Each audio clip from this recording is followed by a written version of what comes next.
in order for me to step up every single day with the pressure on, or when things are great and I'm celebrating, like the people around me are what help me get to where I want to go.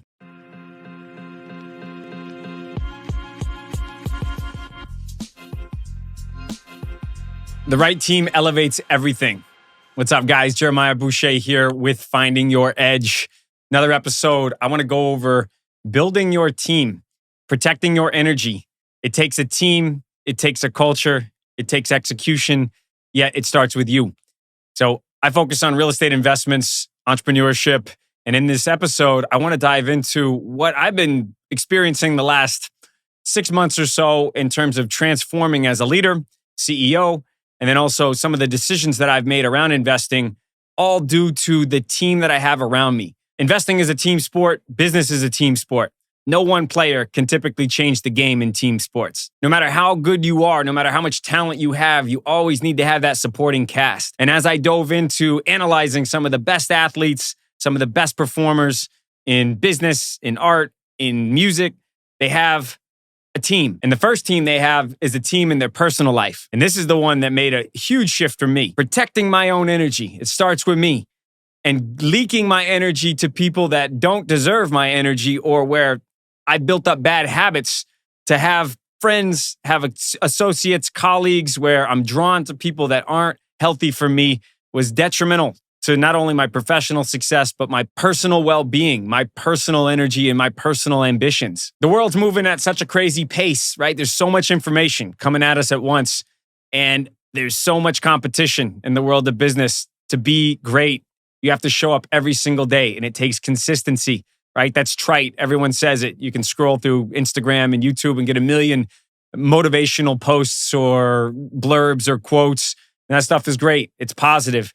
Yet at the same time, you still got to get up and do the work. In order for me to step up every single day with the pressure on, or when things are great and I'm celebrating, like the people around me are what help me get to where I want to go. Yes, it starts with me, but positive people that truly want to give and care, and that they really have my best interest at heart, and I have my best interest in their heart. Those things feed me. Those things energize me. Those things fire me up because I want to support them. I want to give to them, and they want to give to me. And it's a competitive world. And I realized if I don't have that support system in my life where I protect that community that I have, that team around me, personally or professionally, is that my mind can go off into crazy places, and I'm doing stupid things, and I'm wasting so much time and energy. Like, where I really started to understand this, I was reading Andre Agassi's book like 10 years ago. It's his biography. He's a famous tennis player.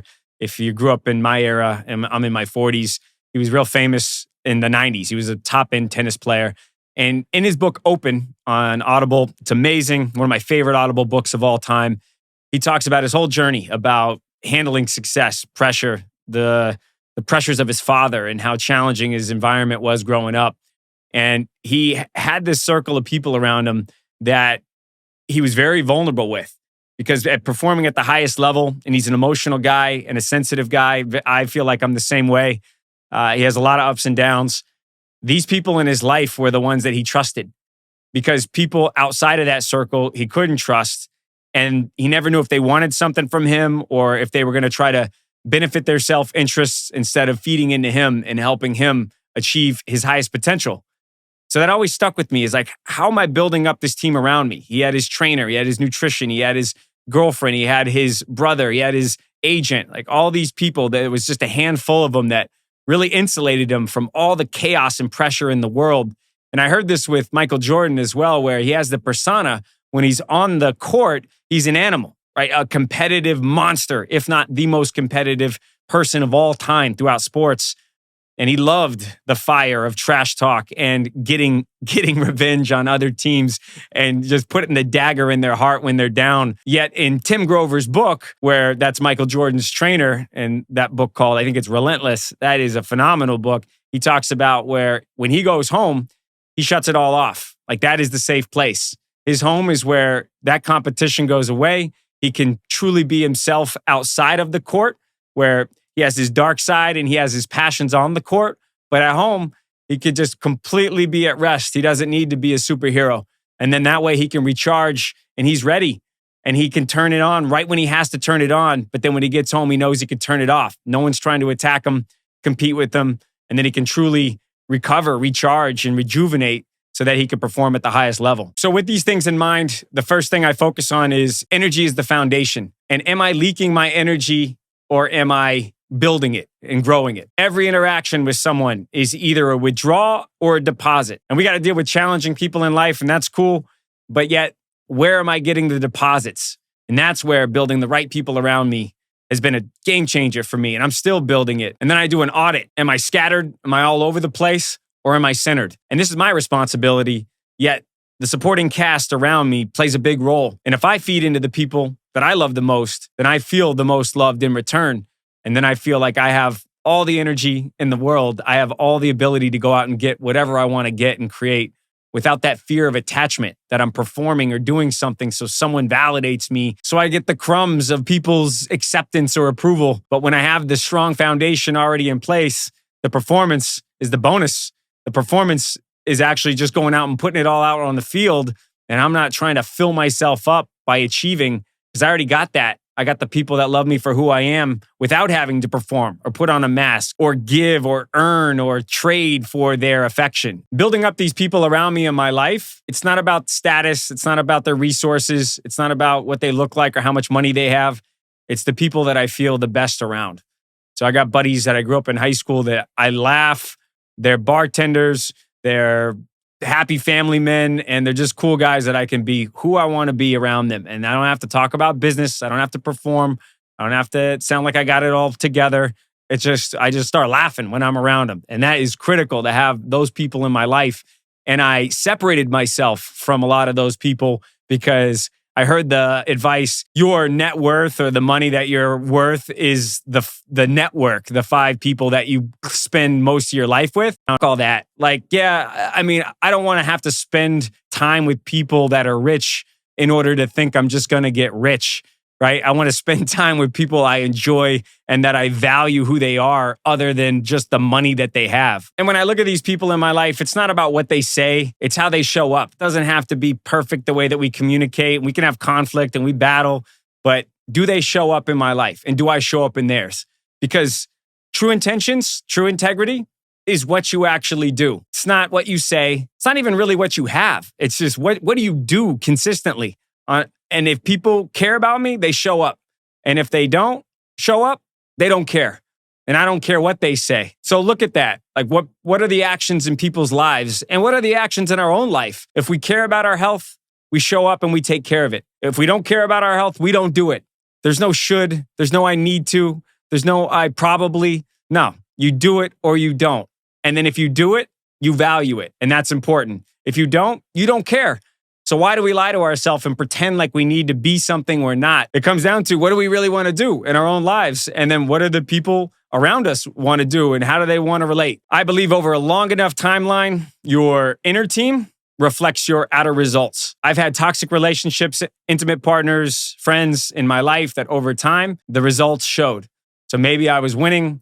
Financially, things were going right, but over the long enough timeline, I could see that habits, patterns, behaviors, my mentality, my attitude, the way that I showed up and expressed myself, my self-confidence, like all these things would just get chipped away at little by little. And it's up to me to protect it. It wasn't them.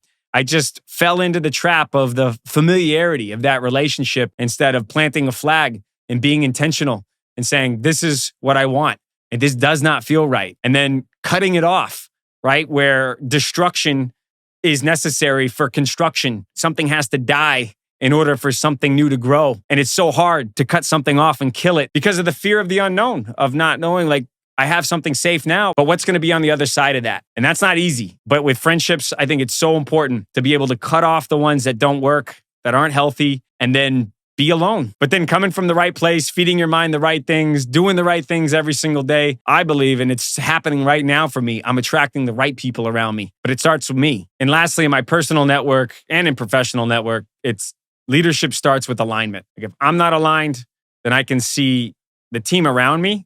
It starts to break down. And that alignment starts with me every day getting centered. And I'm not perfect. I'm off, ups and downs of business and life and relationships and desires and all of it. But the thing is, when I'm centered and when I continually show up, consistently doing the things I know I need to do and being who I know I need to be, who I want to be in integrity, then the people around me respond, because the way I see myself is how other people see me. So the way that I am shows me that reflection. And leadership starts with that integrity. The real leaders are the ones that you don't look at what they say, you look at what they do. You look at who they are, right? I'm a massive New England Patriots fan, and Tom Brady is the GOAT of all time because the man lived it every single day. His standard was obsessive. He didn't have to say a lot. He's not the best speaker. He's not a rah-rah guy, but he shows up so consistently, intensely, because when you put pressure on yourself and you raise the standard every single day, by the time you have to perform, you already expect it. You don't let the moment overwhelm you. Me showing up, earning the right to lead. And if I don't have that, if I haven't earned that right, I'm not going to pretend like I'm going to be able to lead in an area that I'm not qualified for. But I see so many people get into business where they want to be the founder. They have a big ego. They want to be the CEO, but they haven't really earned the right to lead. And everyone can see that around them. And then the company fails. So how do we bridge this over into real estate? Well, real estate's a team sport. Everyone has a lot of people that you have to count on in order to execute at the highest level and continue to grow wealth and protect the downside. And what I noticed is talent wins games, or talent gets deals, but people and processes over the long haul, that's what sustains wealth. That's what grows it, and that's what protects it. You can see some of the best private equity firms in the world or the best investors in the world have a lot of talent, yet over time, the team falls apart and they fail. And yeah, there's going to be market shifts, ups and downs. There's going to be big wins and losses. But the sustained teams are the ones where the egos don't get in the way, where talented people many times can have the biggest egos. We call it the Antonio Brown syndrome if you like football. He was a football player that was all about him. He was a really talented receiver. But the problem is he was toxic to every single organization. His focus was always around him first, even if it was detrimental to the rest of the team or the plan. And this is what I see in business over and over again, where businesses rely on skilled, talented people, or we rely on skilled advisors like attorneys or accountants, yet their ego is so big that they're not willing to contribute or willing to learn or teach or adapt. And they're only looking out for themselves in the way that they look. So even if they're financially trying to help you, if their ego is so strong that they can't get out of their own way and they're going to only do what's good for them or protect that they look right or look good, in the end, they're not supporting you on your vision or helping you protect your culture. They're going to extract from that. In team dynamics, the beautiful thing is that you can extract tons of talent out of halfway talented people. Not everyone's an A player, but yet A players that have negative attitudes can completely suck the life out of a great talented team, because they're going to draw energy and they're going to set a standard, an example where everyone's looking at the dynamic of the pack, the team. And if they see this guy gets away with it and this is his attitude, then they justify or they validate that, hey, this is my attitude. I'm going to do exactly what he does in my own way. And that never works. That's the difference that makes the difference in the long haul with the team winning and losing. So here's the team I focus on in building my real estate wealth, where they're aligned with not only my financial goals, but my personal goals, or my personal culture or vision. First is your accountant. If your accountant is not on the same team as you and they are going to do whatever they want to do and shove it down your throat, that is not the right advisor. For me, I want to know both sides of the coin. How far are we pushing it? How much risk is involved in filing this way? What is the strategy that you're doing so I understand that I can make better actions or decisions because I'm informed? And if they're not willing to break it down or they don't have the capacity to explain it, then that's probably not the right fit for you, and it's going to greatly sacrifice your wealth over the long haul. Second is your attorney. Is that attorney aligned with protecting you? Yes, but are they going to do the right thing instead of being hostile and aggressive to everyone around them just because they have to prove a point that they're important? I've worked with a lot of attorneys where that is the case and they always want the upper hand, yet they're not willing to lose a small battle to win the war. They get so myopic about the way they look and protecting their ego that they forget about the strategy around this is what we want to achieve. So who cares what we look like? Let's concede here, but get this right here. And that way you can be collaborative with this attorney instead of combative, where you want to achieve something and you don't want to hold a grudge. You're not trying to get the upper hand in the sense of I have to win every single deal point, I want to get this outcome and I need this person to align with me and help me because I'm not the one in the middle of the litigation doing all the communication. Vendors and contractors. There's a lot of personalities out there. I grew up in the contracting world. My dad's a paver. Tough personalities. Is the contractor, one, honest? Do they have integrity? When they say they're going to do something, they do it. And when they quote something, they try to stick to it. And yes, if there's issues, they communicate them and they explain why. But there's so many shady contractors out there that will leverage you once they have the job, once they know that you are beholden to them to finish the project. Change orders, cost overruns, time delays. They don't show up to jobs because they have a more lucrative job somewhere else. You're put in the background because they know they've already got leverage on you and secured your contract.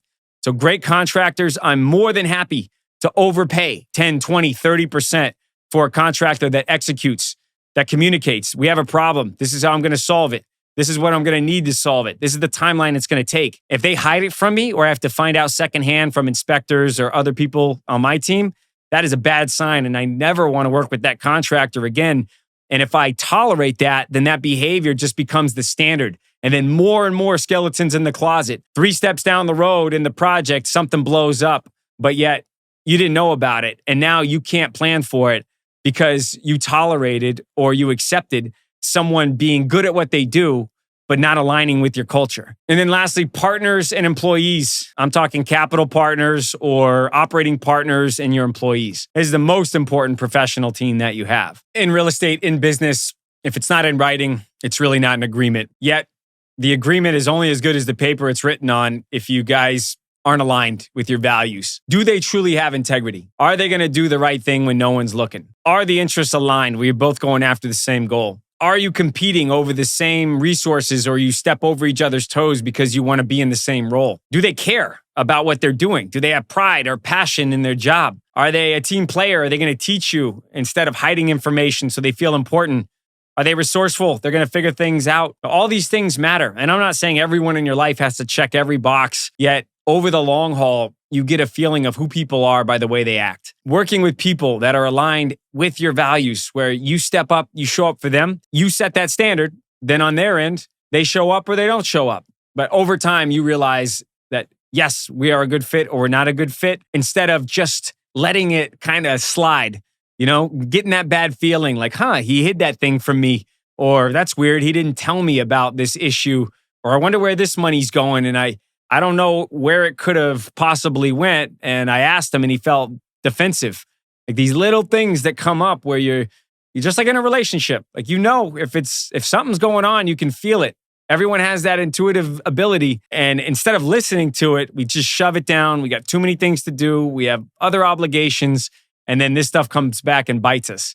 Instead of getting in front of it, having the conflict, saying, hey, like, what's really going on here? Are you sure? Like, are you telling me the whole story? Is there anything that you've left out? Or on my end, like over communicating, like, yet we are not going to meet distributions or we have a cost overrun, but yet I'm putting in money into the deal. This is when we're going to get it all back. And yet we're going to improve the project through these methods. I think communication is critical. We all know this. It's easy to fall into the pattern of getting comfortable with other people because they're talented, but we don't call out the bullshit when we see it. So to elevate all our potential, I believe it starts with alignment. You don't hit your potential by just force or motivation alone, right? It's the people around you over time that are continue to feed in to that energy to be able to maximize all our gifts. And that starts with building the environment that lifts you, that helps build you, not break you down. So for me, I'm thinking like in my life, am I in flow? Like when I was an athlete, when I felt like I was in flow, I had momentum. It didn't mean I won all the time, but I was loose. I let the game come to me. I wasn't frantic all the time. I wasn't trying to push everything. I wasn't scared or I was attached to always trying to win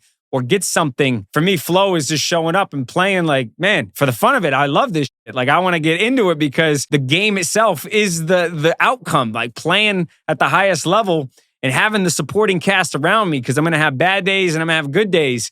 And those people around me, when I'm having bad days, remind me, they rise me up. They help me remember, like, this is what I really want. And this is why I love it so much. And that's how I think that momentum builds and it compounds time and time again. And that goes in the business world where you just show up to an office every day and you have the negative conversations. You don't do anything that's fun for yourself and you're never able to really open up and talk about anything that you really feel interesting or you're curious about. You just get into patterns. So it's breaking these patterns. And it starts with you and then the environment around you. And then that team over time supports you, where it will not let you let yourself down because they look at you in a way where that's not who you are. Like, this is who you really are. And then you're like, yeah, that is who I am. So look around at your life. Who's showing up for you? And are you showing up for yourself? And I'm showing up for myself. At least I'm pushing it every single day. And I'm finally starting to see the transition. Speaking my own truth, not lying to myself, being honest about who's in my life and how I'm showing up for them. It takes collaboration, and that creates a community. And that community is a beautiful thing. I believe that's what we're all really after at the end of the day. And then all the external things that we get, and we get to create, we get to build, and we enjoy, like that's secondary to this other thing that money can't buy. So do an audit check on your community, on your team. Hope you got something out of this. Jeremiah signing off. Talk to you next time. So thanks for following along. Please comment or book a call with me. Look forward to seeing you next time.